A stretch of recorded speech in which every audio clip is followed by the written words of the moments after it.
এই চাকরিটা এমন যে বস্তা ভরা টাকা দিলেও মানুষ চাকরি করতে রাজি হয় না, কারণ এই চাকরিটা শুনতে যতটা সহজ মনে হলেও বাস্তবে অনেক কঠিন।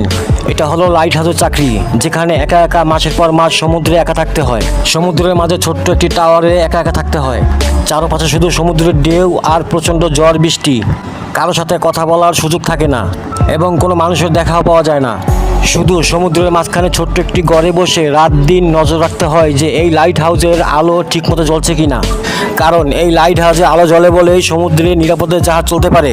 কিন্তু এই লাইট হাউসের চাকরির ভয়ানক দিকগুলো হলো, এই লাইট হাউস এমন জায়গায় বানানো হয় যেখানে প্রচণ্ড ঝড় বৃষ্টি এবং সমুদ্রের ভয়ঙ্কর ঢেউ এবং হিমশীতল ঠান্ডা আর একাকিত্ব মানসিকভাবে মানুষকে শেষ করে দেয়। একবার কোনো সমস্যা হলে বা অসুস্থ হলে সাহায্য পেতে প্রায় কয়েকদিন লেগে যায়। এত দুর্গম জায়গায় সহজে পৌঁছানো যায় না।